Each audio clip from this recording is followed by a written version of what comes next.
So you're recording, right? Yes, we are Okay. recording. Yeah. So let's get going. Welcome, everybody. Good evening, good afternoon, wherever you are. We have people from all over the world. So thank you for being here. Yeah, we have a great turnout tonight. We've had about 150 people register, and we have about 30, 40 people on the call so far. So I'm sure that will go up shortly. So I'm Joshua Hurst. I started AI Startups early last year, and I'm one of the co-organizers here at this community. So first, I'd like to acknowledge our fantastic speakers for being here tonight. Our events would be nothing without you. These are really, really busy people running, they have families, they're running their companies, and I'm just humbled and very, very grateful for our speakers for being here. So thank you.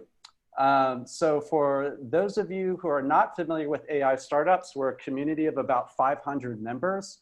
We have founders, CEOs, VP of product, data scientists, lots of students. We welcome students and also AI venture capitalists. And yeah, we'd like for you to join our community. And if you'd like to participate and help, please reach out to me or reach out to anybody on our team. Okay, so quick announcement. Our next event will be on November 10th. So mark your calendar, same time, 5 p.m. Pacific Standard Time. We have a really interesting person coming. It's Sivan Berkovici, if I'm pronouncing that correctly. He's the CTO of Carius. And Forbes magazine actually just recently named Carius one of their top 50 most promising artificial intelligence companies. So stay tuned for that. And we'll be sending out a notice here shortly. Okay, so the agenda for tonight is we'll do introductions, we'll have a panel discussion, we'll have some questions, and then we'll have closing remark. So again, we will be recording this event, so we'll have that coming out to you. And then we'll have the Q&A function, the Q&A enabled here on the Zoom. So please, if you have any questions, go ahead and put that in there, and we'll answer those at the Q&A time. So our moderator for this evening, we have Pawan Nanda Kishore. Hey, everyone. And he is a physicist turned data scientist currently working at Kolibri. He did his PhD in physics from Max Planck Institute for Dynamics and Self-Organization in Germany. He was a postdoctoral researcher at the International Center for Theoretical Sciences in Bangalore, India.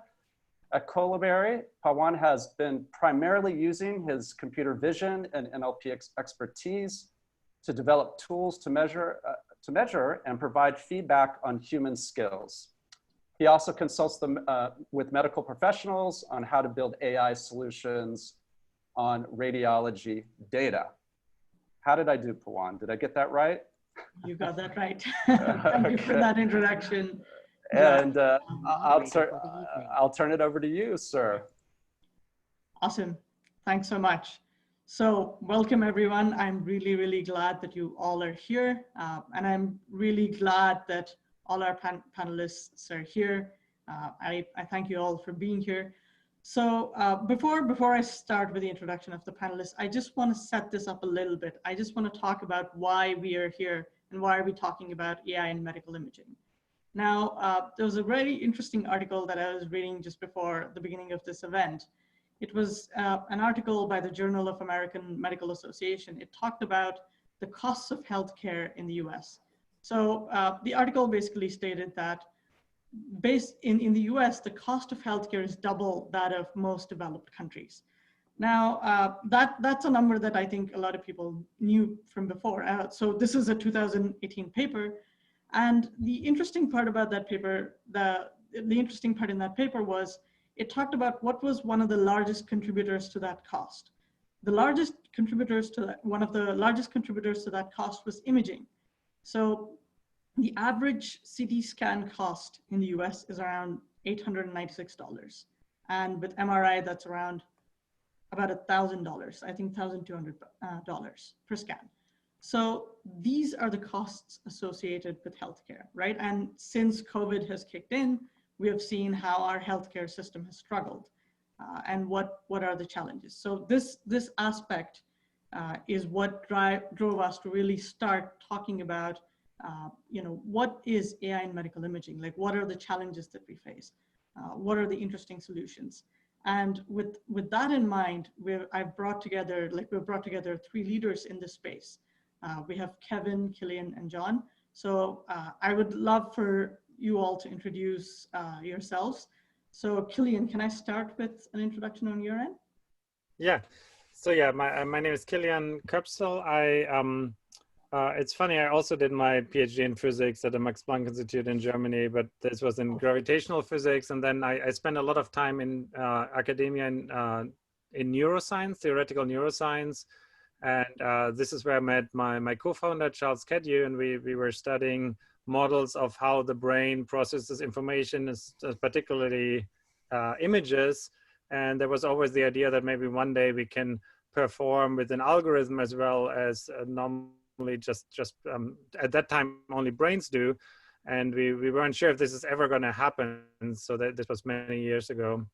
And then around 2012, 2013, these deep learning algorithms did actually perform and outperform human performance or monkey performance. And that was the starting point where we got really excited and thought that would be great to apply this algorithm in areas where typically only humans do these kind of image assessments. And yeah, and in particular in medical imaging, we thought it would be great if we would enable more people to be able to use medical imaging tools and basically increase the access to this very powerful tool.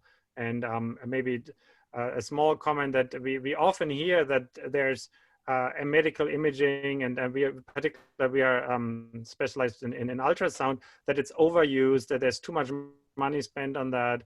I just want to say that there's another way of looking at that. Of course, much more money is spent on treatments of patients, and often treatments of patients who have diseases that are preventable if they only get detected earlier.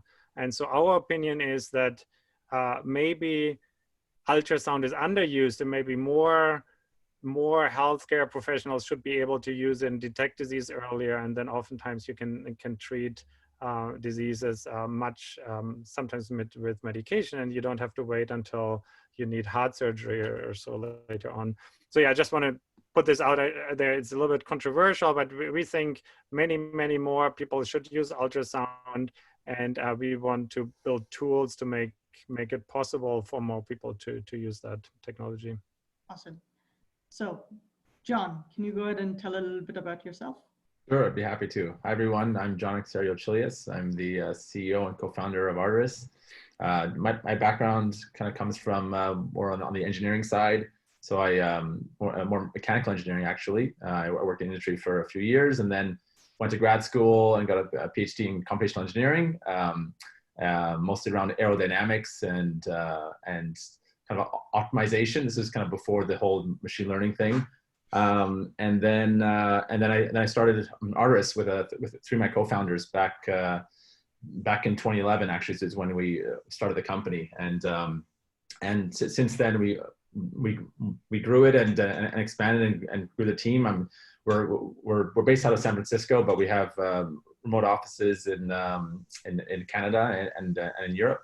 And since then, I'm now kind of leading the company, primarily focused around always on the product side, because that's kind of where I also wear the CTO hat. So I like to kind of brainstorm with the engineers, the machine learning engineers, as much as I can, just to kind of keep me sane and keep me away from all the commercial stuff.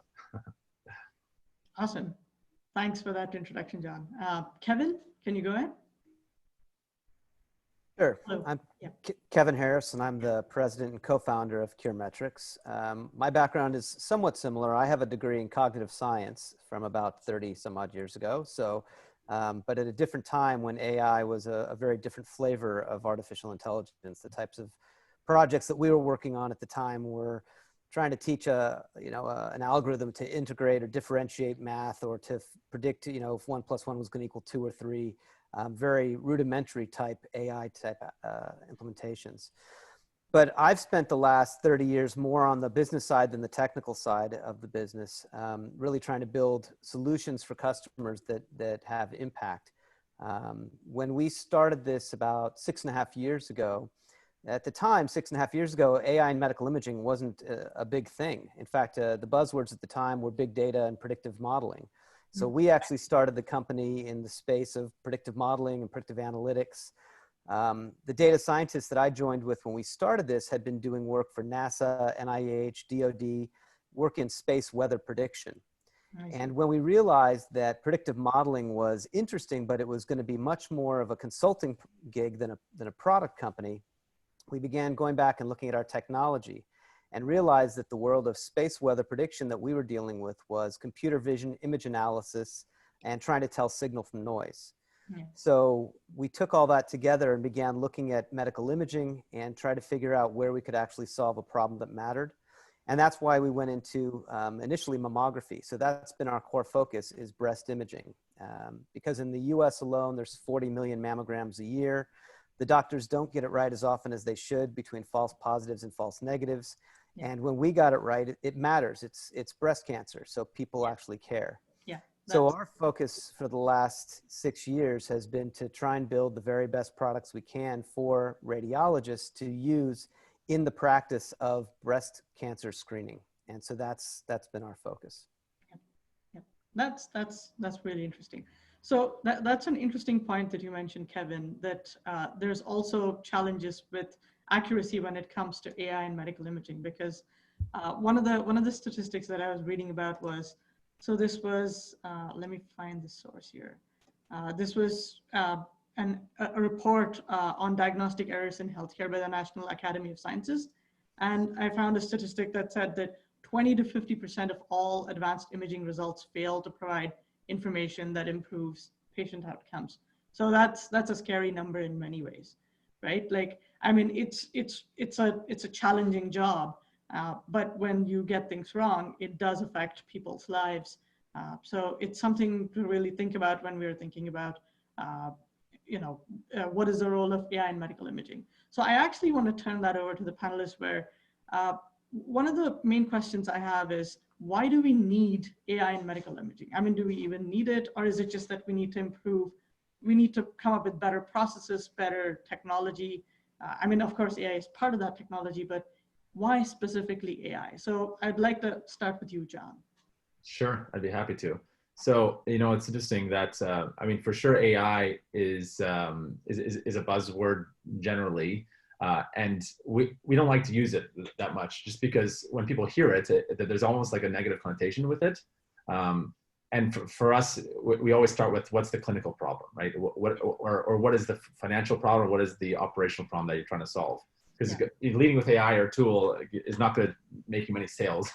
So for us, it's about understanding, like specifically in medical imaging, what are some of those challenges? So a few that come to mind. So one is, we know for a fact that there is radiologist burnout. So like radiologists are just getting burnt out from reading too many images, like doing the same tedium over and over. And that's one of those really kind of low-hanging fruit where AI could actually help and just remove that tedium from day-to-day kind of operations. Two is where I think AI can help is on up-leveling radiologists in terms of performance or accuracy, or making them more essentially make less errors, right? Yeah. Those are kind of the two areas where people talk the most about. Yeah. There's other areas that we've shown that we can make an impact, like for example, on the operations side, if you can route the right images to the right radiologist or the right endpoints, even though that there's AI behind the scenes, that's not really considered AI. It's more on the back end. Okay. That could improve turnaround times. That could improve other factors that could influence things. So those are kind of a couple of areas that come to mind of where AI can really make an impact. But there are many others. But again, we lead with more about what is that clinical pain point, and then see if AI can solve it. And most of the time, you don't even need AI, right? It's just such low-hanging fruit. For example, if you're trying to determine what is the best window level for an image, like you can just use a basic heuristic, and you don't need AI to tell you that, right? So that's why I generally like leading as opposed to just that buzzword. Yeah, that's a relevant point, because in many cases, it's really just a threshold that you need, and you could probably manually set a threshold or look at some sort of statistical model that can help you determine that threshold, and you can just get away with it, right? So that's a very important point. So Killian, what's your perspective on this? Do we need AI? I definitely I like all and agree with all the points that John made. What I would like to add to it is that so one aspect we are really concerned about is the access to medical imaging, and what prevents the access for a lot of people. One part is the cost, and so there's I see in the questions here there's a very good question: is are the costs related to the cost of the device or of the people? And the interesting fact is that, for example, in cardiac ultrasound, which is our first target, these high-end devices often cost $100,000, $150,000, $200,000. So very expensive. Yeah. Nevertheless, if you look at the cost of an individual scan, 70–80% of the costs are actually in the labor, on the labor side, and not the device side, because you can make lots and lots of scans with one of those devices. So, and that shows that even though we are very excited that the cost of these devices is driven down, and you can now get handheld devices for just in the order of a few $1,000s, this by itself doesn't solve the problem, because the main cost is in the people, and it requires a lot of expertise to interpret those images. This is what John talked about, but it also, in case of ultrasound, it requires a lot of expertise to even acquire those images. So it's not like with MRI that you put the person in the scanner and press a button. You really have to, the operator has to move the probe around and has to understand what they're looking at and find a good view. It's difficult to get a good view of the heart, for example. And this is where we thought AI can help a lot, because if the device understands how to move the probe and can guide the user there, you can have people who haven't been trained for many years to do that. And that will increase the access, and it will drive down the cost, and will give more people access. The same people who usually would take the blood pressure can now also take an ultrasound image, and that will make a big difference, I think.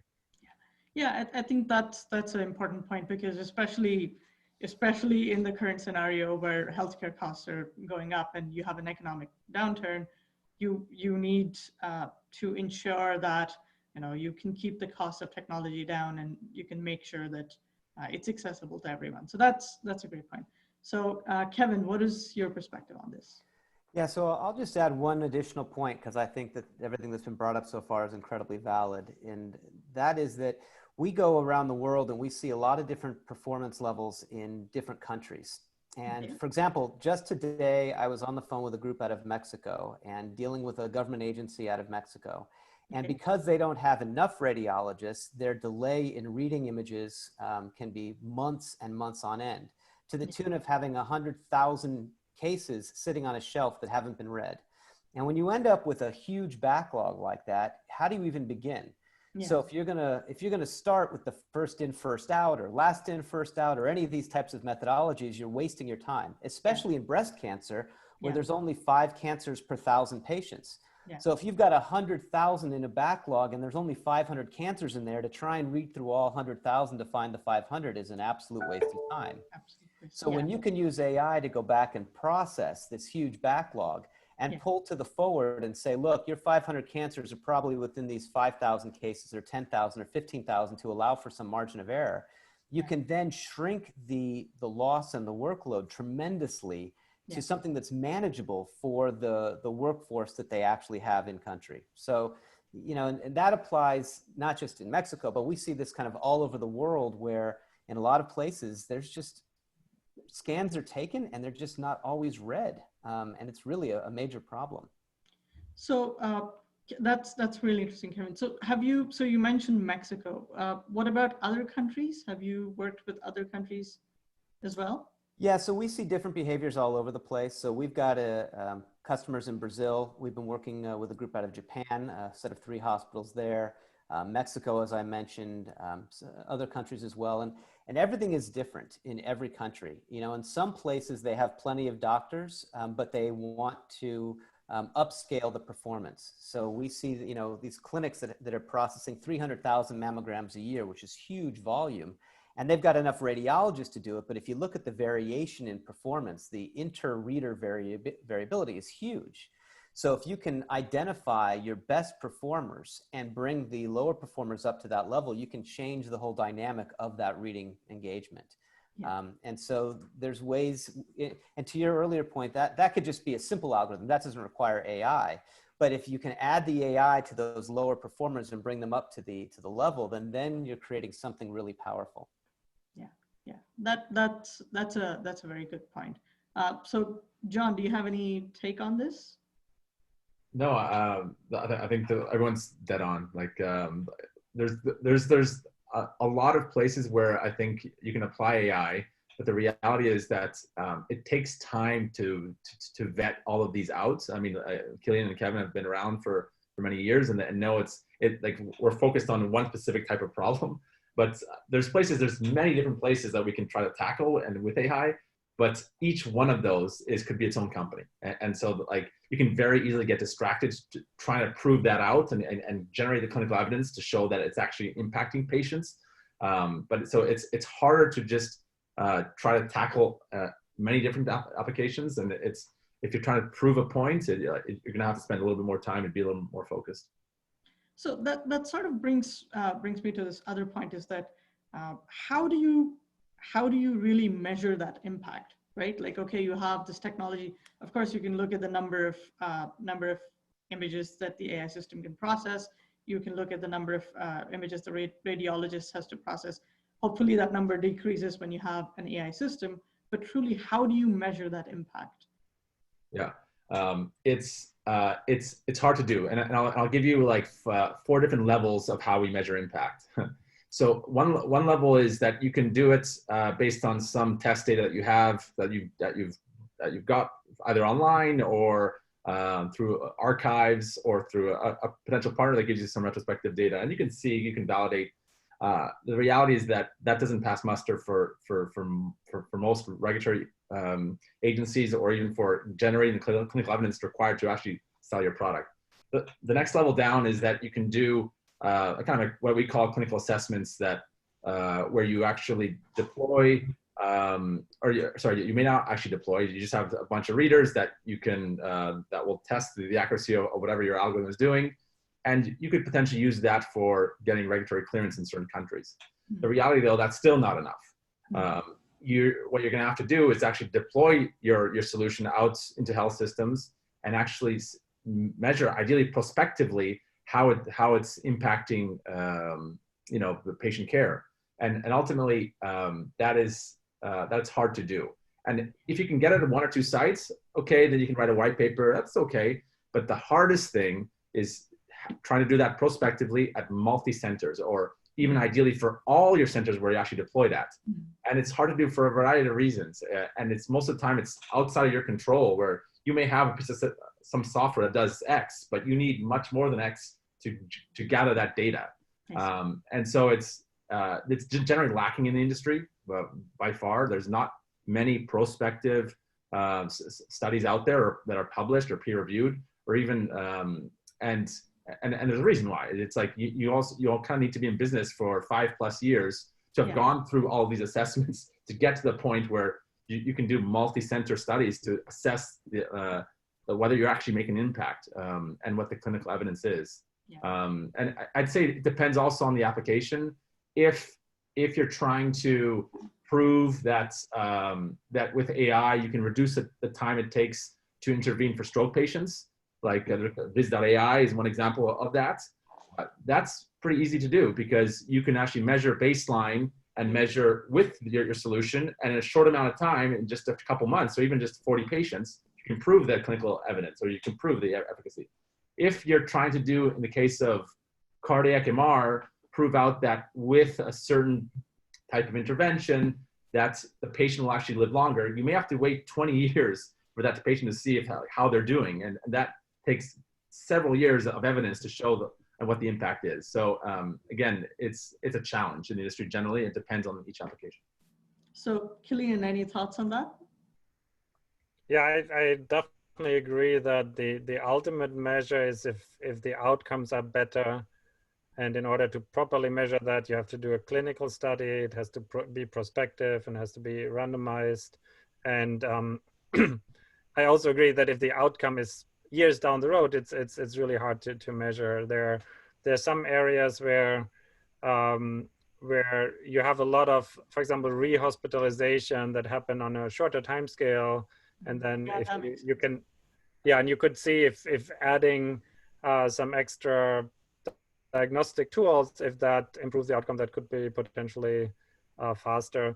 Or there's also, again, getting back to this access point, if the goal is not to take an existing imaging test that is already established and clinically, basically accordingly appropriate and already done, and if the bar is not that and you try and improve it, if you focus on areas where the medical imaging is not performed today because it's not considered, so today basically you have to make a trade-off between what your expected value is of performing the test versus what the cost is. And there are lots of areas where basically the bar is fairly high today because it's so expensive, and by adding an additional low-cost test to populations that otherwise would not be tested, it might be easier to show the impact there. Because if you have an early detection of a disease in a population and you know otherwise it would not have been detected, I think there's a strong indication that there could be value there. But then if you want to quantify it, again, you need a randomized study, and you have to follow up and see if the detection actually improved the outcomes. And as we know from diagnostic tests, for example, in breast cancer, it's not always the case that just because you detect more, you get better outcomes. And so it's very, very difficult to prove it scientifically that you actually improve the outcomes. Good points. So Kevin, do you have any thoughts on this? I do. I mean, the other angle to think about, and it's also very time-based, is the economic angle. So you mentioned, Killian, breast cancer and early detection, right? So when you deal with a system like a Kaiser Permanente, for example, where they own the patient and the doctor and the insurance and it's capitated care, and they want to keep the patients as healthy as possible, they want to try and find breast cancers early and treat them sooner, because the cost of treatment early is low at stage 0, stage 1. The cost of treatment late is much higher, stage 3, stage 4. And so, as John was saying, the challenge, though, is if you want to try and see if you've had an economic impact on that healthcare system, you've got to look at this over years to actually see whether or not there was a change. But beyond just the years, the challenge is trust. Yeah. So just because you've put a solution into the hospital, and just because the AI said, that's cancer, deal with it, doesn't mean that the doctor trusted the AI and recalled that patient and treated it as cancer and managed the clinical protocol appropriately. All we can do from an AI perspective is actually put our best marks on the screen and give the doctors the best information that we have. It's then up to each individual doctor with their own beliefs and idiosyncrasies and clinical protocols to decide what they're going to take away from that AI.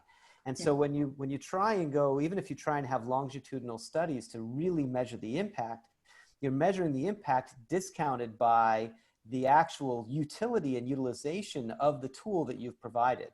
And so it is very challenging, but I don't think that there's any doubt that AI has the capability to improve clinical outcomes and improve financial outcomes.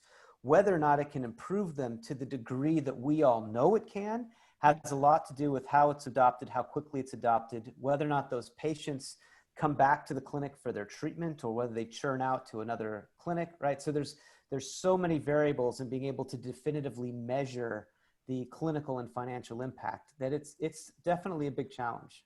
Yeah, that's true. So it's interesting because I was attending a talk by, to sort of latch onto a point that you made, Kevin, I was attending a talk by Andrew Ng, and he was talking about how, hey, we have all these great machine learning models that can, look at X-rays and that can detect diseases. And they trained a system and they implemented it in one of the Stanford hospitals. And what they found was that over time, the model just deteriorated. It just doesn't work anymore. Because what happens is that the training, there's a shift, right? There's this whole idea of concept drift, right? So there's a shift in the data, and that can cause huge issues, right? So, and that also comes down to that point of trust, is that many times medical professionals and hospitals may not necessarily sort of trust that AI system. So Kevin, do you notice that while dealing with the hospitals that this becomes an issue? What we've actually found is trust increases over time, but it does take a significant amount of time for that trust to build up. Yeah. If a doctor, in breast cancer, doctors typically recall about 10% of the patients that they screen. And so if they look at a mammogram today and they think, I think that's cancer, I'm going to recall it. And the software says, I don't see anything. There's nothing to recall here. The doctor's still going to recall it for 3 months, for 6 months, for a year, until they start to see a pattern where the AI said there's nothing here, they recalled it and there was nothing there, or the inverse. Yeah. The AI said there was something there and they recalled it, and yes, indeed, there was something there. Yeah. So we do see that the trust builds, but it is not a matter of hours or days or even weeks. It takes months because just as we would go back and try and measure the efficacy, the doctor has their own internal clock where they're measuring, they're doing their own mental clinical study on it every single patient, and they're tracking it to see how it's impacting their practice. Yeah, that's a good point. So John, do you have thoughts on that? What has been your experience working with hospitals and healthcare professionals? Yeah, so my experience is that once you deploy at a site, there's not going to be a lot of concept drift as long as you have sufficient training data that's kind of covers that specific site. Now, what changes dramatically is when you have a different vendor or they've changed their acquisition protocols. And so generally that you want to have in your training data enough data to cover that, and most of it does well, but I don't think as an industry we've seen such strong like concept drift yet. I think it can come over years or decades, but the reality is like people that are creating models today have enough data from vendors that have pretty modern scanners that are doing this. So it's not really an issue. It's more an issue right now is that the data that we have is not generalizable enough. I mean, our biggest issue that we see is that like the DICOM tags change and then things break. And so like that's the bigger issue in real life that actually happens. So one thing I'll mention is the FDA is very aware of this. And that's why they've put more emphasis on what's called post-market surveillance to essentially give you clearance as a company. And as long as you have the procedures in place to show that you're proactively measuring the performance in your life, and that if it is degrading, that you can start to gather that data at that site and retrain the algorithm and improve it on kind of on an ongoing basis, because they are very concerned that you deploy once, have a single model, and you never update it, and then the reality is it won't work well. Like any clearances that have happened like 15 years ago or more, if you try to run those algorithms on the scanners of today, most likely they won't work because the MR scanners have gone way higher resolution, way more images in CT. Ultrasound, I'm sure, has gone so much better. The X-ray hasn't, but it depends a little on the modality. I don't know what, probably mammograms are fairly consistent, haven't changed much, Kevin? They haven't changed a ton, except the world of 3D has come on pretty hard. So any of the 2D algorithms out there need to be accommodating for 3D and tomosynthesis. But the biggest thing in the drift that we've seen is pixel spacing. So, there's a wide variance. We see 70 micron, 100 micron. And so you do have to accommodate for different pixel spacing from different vendors. That's a big issue for us. So I should actually correct myself, because in that talk he mentioned that he took it to a different site. So when you mentioned the site issue, I remember that they implemented it in one place, they took it to another place. And when they did this in a different hospital with a different machine, they started seeing those differences. I mean, they're small, but they're definitely something to be concerned about. So Killian, have you seen a similar issue? Yeah, I definitely can relate to the statement that if someone is a trained person, trained expert, it's very difficult to change their behavior, their perception, and sometimes it's not. Yeah, so that can be very difficult. So what we have done both on the guidance side and also on some of the interpretation, we have done randomized multi-site clinical trials. So we have scientifically, we have shown that the performance can compete with experts. But as we heard here, is that doesn't always immediately translate in people trusting the device. And what I found really interesting to see is if you upskill people who didn't have the capability at all before, it's very different. So if we of course we have experts, sonographers trying out the device and seeing how they like the guidance and how much it coincides with what they would have thought and done, and oftentimes they would do a different movement than the algorithm says, because there are multiple ways to get to the right point. And so sometimes there's a conflicting what the algorithm says and what the person wants to do based on looking at the image. And but if you give the device into the hands of someone who doesn't even know what they're looking at, who has never done an ultrasound acquisition, and they then get a good image, and so basically the device says this is a good image, I'm going to record this, I'm going to send this off to the reader, then the question doesn't even come up. So as long as the reader then says, yes, this is a good image, I can read it and interpret it, I think it works well. So sometimes it's harder to change a trained and expert mind than it is to train a fresh person.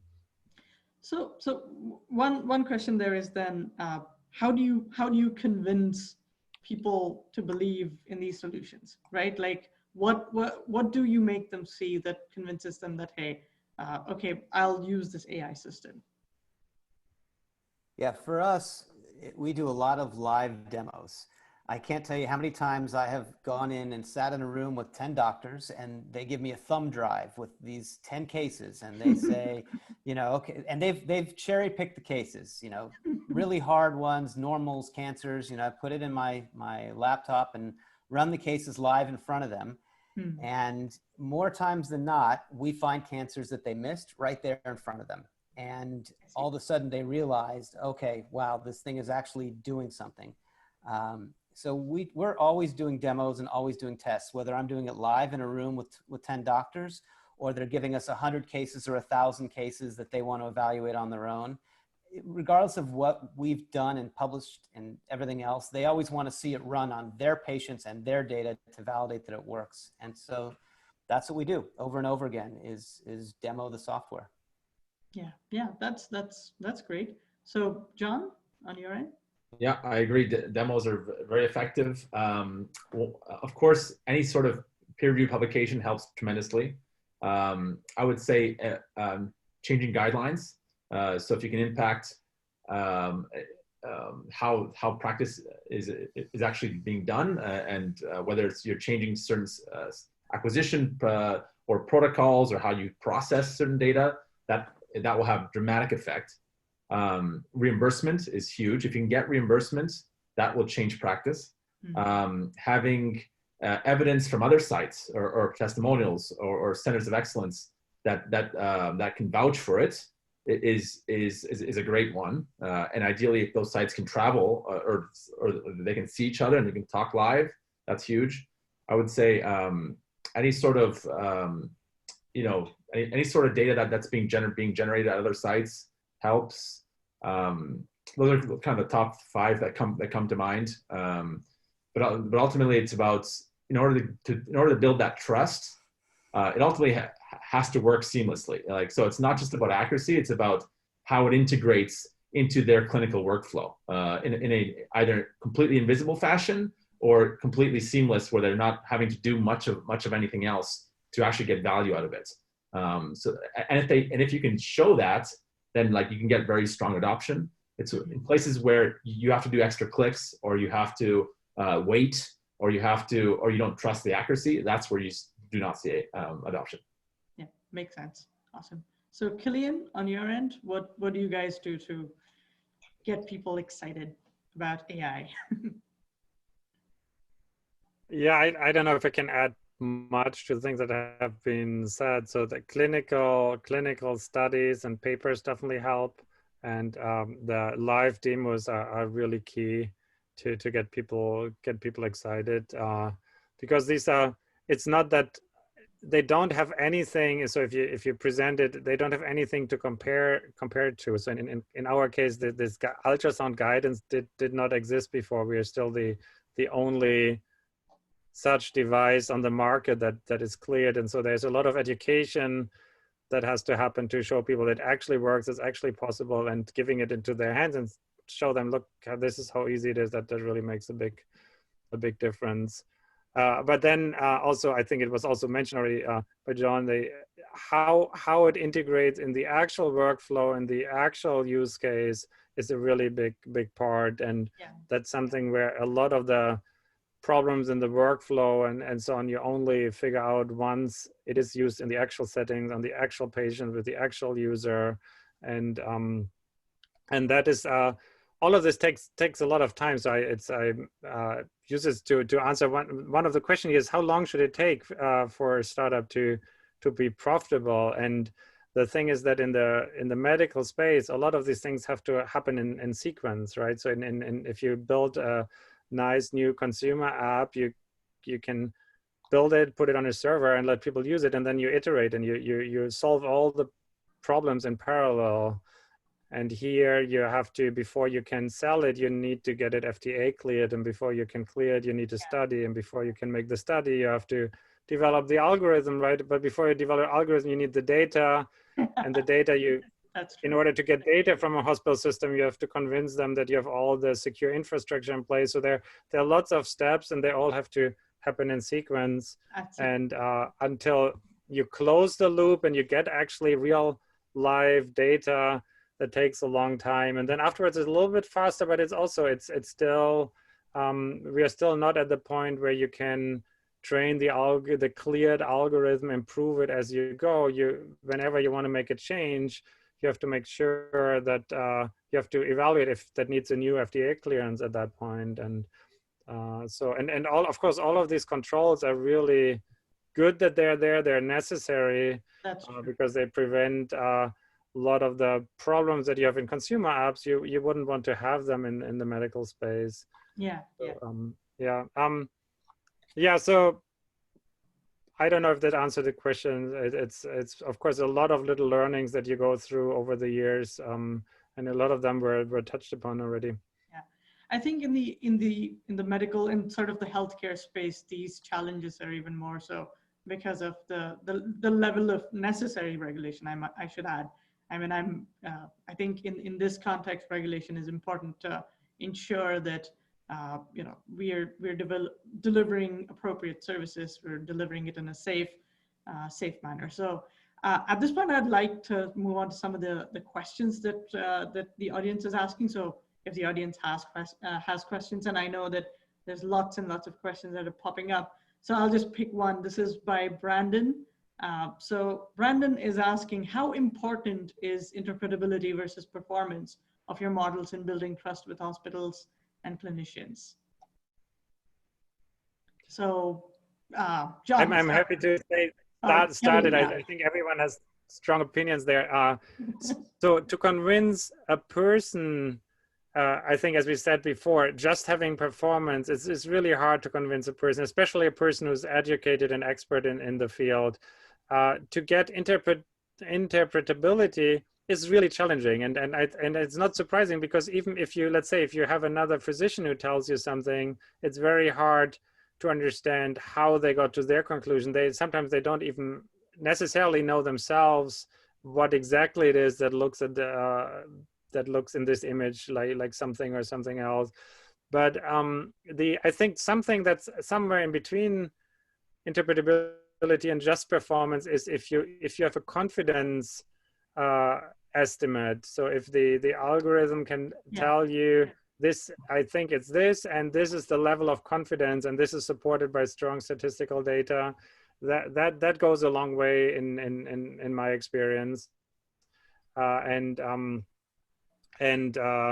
I also I would say even with humans, if I talk to someone who gives me some advice that I do not understand exactly where it's coming from, it helps a lot to understand if that person reports a confidence that typically when they report high confidence, they're typically right. And when they're lower ones, they might be wrong. Anyways, yeah, but interpretability is definitely something we are working on, and it's just still a moving, very challenging research field. And sometimes it's not even clear what the ideal solution would look like in terms of UI or in terms of variable that you then convey. Well, yeah, but I'm very curious to hear the other two people too, because it's such a controversial issue. Yes, definitely. John, go ahead. Sure. Out of the 100 deployments I've been personally a part of, it's never come up once. Like I would say about 10% of customers ask, hey, what's your sensitivity specificity? But the reality is like what they care more about is the non-AI parts. It's like, okay, like how is this going to be integrated, or which scanners am I going to be pushing to, or like what's the turnaround time, or how am I going to access it, or is there a single sign-on? It's like all the stupid things. And like if you can get there and solve those, and ultimately it's about, okay, well, is it working? Like, and is it working for them? Is kind of if you're not collecting the data and showing it at the end of the month, like it's dependent on how they feel and whether that they it's almost non-scientific, right? And then what I'd say is, based off of that, then they're going to make an internal estimate of what the performance is and whether it's actually helping them or not. But ultimately, like I said, like usability and UI UX is so much more important than like, okay, what's happening behind the scenes? Like I said, no one has ever asked me that. And in performance, you say numbers and people say, okay, fine, but they want to see it on their own data because they know that you can manufacture any numbers you want on any data set you want, right? So people kind of know that generally. And even if you say, I see some companies post 100% sensitivity specificity, and then like people just scratch their head and it's just like, it doesn't mean anything anymore almost, It's just like, it's what they care about is their own data and how well, and the only way you can tell is you deploy it and you see how well it's doing. Yeah, that's true. So Kevin, same sentiments, I assume. Yeah, I'm very similar to John on this, and I'll tell you a funny story. We were selling into a hospital, and the chair of radiology happened to be the head of mammography as well. And we were selling against one of our competitors. So in the world of breast imaging and mammography, CAD, computer-aided detection, has been on the market for 20 years. It's been out there. There's a couple of big players, iCAD and Hologic, and this hospital had been using one of these competitors for, 10 or 15 years, for a very long time. And the chair actually said to me in the meeting, he goes, well, I'm not switching off this tool onto your tool until you explain to me exactly how your tool works. And I said, okay, well, before I do that, would you explain to me how their tool works? And he said, what do you mean? I said, well, we've been using their tool for 15 years and you don't want to switch because you obviously are comfortable with how their tool works. Explain to me how their tool works. And he couldn't, of course. And I said, look, going back to what John said, let's run this on your data and let's just see how well it works for you on your data, rather than worrying about how sausage is made, like the nuts and bolts of the algorithm. I could bring you and my data scientists and show it to you at all, but that's irrelevant, right? Does it find the cancers you want to find? Does it avoid the benigns you want to avoid? Yeah, that's an important point because when you're comparing tools, like ultimately, I also think that it's the issue that a lot of people don't know that a lot of these interpretability tools actually exist. Maybe that's another reason why people might not even ask about it. But everyone made a good point here that, especially I liked, John's point that many times it's really the silly things that they care about because they want to get everything up and running. And once they have everything up and running, that's when it's like, oh, how well does this really work, right? I mean, That's a real issue that people will have with AI. So another question that we have is from Samir Pandit. So how easy or challenging is it to get diagnostic data to train your models? So I think it's the most challenging part of the business. You know, getting data, getting clean data, and curating it and ground truthing it. I mean, as with anything in this algorithm, it's garbage in, garbage out. Yeah. And hospitals, 6 years ago, we were able to get data considerably easier because they didn't actually recognize the value in the data. And now everybody wants to hold on to their data and charge lots of money for it. And they haven't actually created more value. It's not cleaner. It's still terribly messy data. And so it takes forever to get good, clean data. It's the longest pole in the tent by far. Kevin hit it dead on. It was easier before, and now like there's positions at hospitals that are chief data officer or chief data monetization officers, which are in charge of now like you know, fulfilling their salary or their ROI on their position, and they need to figure this out, and they're trying to. So it's harder and harder to do it in the US. You can get it from like Latin America fairly easily if you have like one buddy over there that you can make, or in Africa, or you know, in Asia, in Europe, or in Canada, in the US, it's getting harder and harder. And again, the getting the diagnostic like raw data is probably, yeah, it's one step, but it's probably like 10% of what's needed.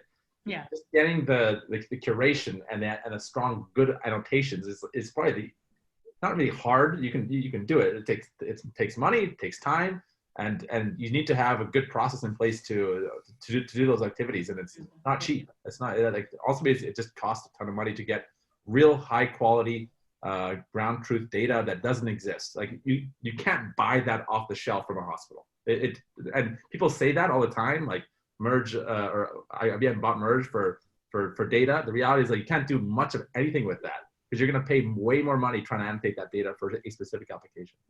That makes sense. That makes sense. Killian, what's the only thing? So at first I have to echo that it's definitely the case. It became harder. The only thing maybe on the positive side, I could imagine that we are at a low point right now. So some years ago, people didn't really know what the value was and it was easier. Now they have these people who say, oh, our data is so valuable. And then, but they didn't seem to have figured out what they actually want to do. It's not that they say, okay, this is why we charge price X now. No, they haven't figured it out. And we, in some situations, we would say, but if your data is so valuable, wouldn't you want to do something with it? With us? And no, but they know we haven't figured it out yet. And so my hope is that in the future, if either A, they have figured out how to actually use it, or also the more curated data sets are generated, there will be some more competition maybe for available data. And I would imagine over time, we could get in a situation where it's easier to find usable data set, because you need a certain amount of data to do a successful model, but you clearly don't need all the data that's around. If there's a few good data sets, then that would be good enough. So yeah, so I think just want to encourage people, say it doesn't mean now that it's worse now than 5 years ago, doesn't mean that it wouldn't be easier in 5 years from now. So does that mean that the startups that are coming up now will have that challenge that they have to, like, you know, trudge through all of this to get their hands on data? And then so how would that situation change for someone who's trying to come up with a solution for many of these problems now? I mean, yeah, so maybe there are some ways how you can solve that. I mean, there are some open data sets out there. I see. And of course, if you solve some of those problems, that might be not the most interesting problems, but maybe you can get your hands dirty and you can solve something, and then think of a new problem where you maybe need some new data, and get started with before you have some new data set. The other aspect is if in our guidance side, we created the data set ourselves. And so you can buy an ultrasound device and you can create data, and you have to be careful that you do it the right way. It's still a medical device, and if you do it on people, you have to make a protocol and get what's called an IRB, like a review board, and you do these kind of things, but it's much easier to do that and then find some healthy, normal people to scan than it is to get real live data from sick patients from the hospital system. And understandably, so because it's another thing that happened, I think a lot of data breaches happen, and I think hospitals realize how dangerous it is to give your data away, and the risk of being leaked or compromised, I think, is also more recognized now than it used to be. Yep, that's a good point. So we'll do one last question. So this question is by Durvasa. It revolves around how do you end up storing large amounts of data? Like, what are the challenges in storing data? I know that once you'll have your raw data, labeled data, various stages for various different types of experiments. So from the infrastructure side, what are some of the challenges? So I'll start with Kevin. I mean, data storage, we just manage it in a variety of different ways. So we do a lot of our work in the cloud in Amazon, and in Amazon you have S3 buckets. You've got Glacier, where you can deep store things for cheaper cost. We just built another data storage device in our office because from a data science perspective, you want to be local to your data rather than running everything remotely. If if you got big GPU boxes and data in the office. And plus, when you collect it from your clients, you typically want to stage it in the office before you send it up to the cloud. So it's just a matter of understanding what you've got and what you need active in real time for research today, what you can put into cold storage and Glacier and at a lower cost. But no doubt, it's definitely a big cost, and you have to manage it effectively. And as you were mentioning, you have to manage it securely so that it's not, we don't collect any PHI.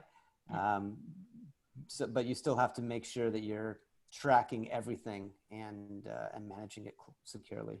Yeah, so because especially with healthcare data, that security aspect becomes extremely critical, right? Yep. Yeah, so data anonymization and all those aspects have to be done, right? So John, your perspective on this? Yeah, that's all true. The one issue is that if you're trying to create models, in terms of training, getting like access to that,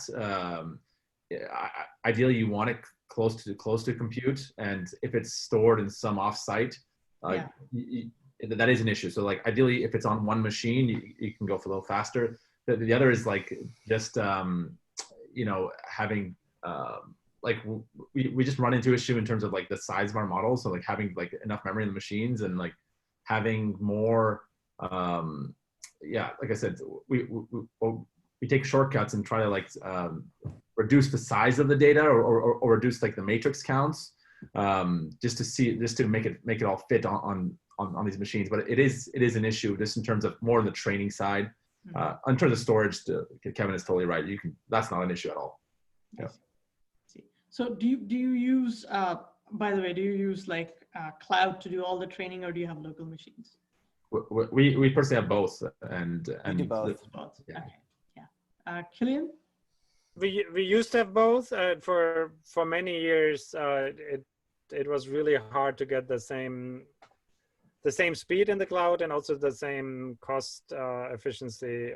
We recently transitioned everything into the cloud because we were moving offices, and it just seemed to be easier to manage than having our little server room. And storage is really great in the cloud. Also, one thing that we observed is that hospitals seem to be more open to the idea to have the data in the cloud. So it used to be that when we negotiated deals with them, we said, "Oh, don't worry, we just have everything very secure in the office." And I think people recognize it's actually much easier for Amazon or Google to keep the data protected than it is to do that in some office space. So that I think that issue is not there anymore. And so, yeah, and storage is growing and is fairly affordable. So that, yeah, this whole cloud computing makes it much easier, I think, now for startups to get started than if you need your whole, on, we need to finish. Yep, awesome. So that's the that brings us sort of to the end of the event. So thank you, Killian, John, and Kevin for being here. You gave us some really interesting perspectives on the challenges of having AI in medical imaging. There are some really interesting issues that you brought up, especially around how to reduce cost, how to win trust with healthcare providers, and in general, what are some interesting problems within this space. So thank you very, very much. So thank you for organizing. Thank you very much. Yeah, thank you. Thank you, everyone. Over to you. All right. Yeah. Thank you, Kevin, John.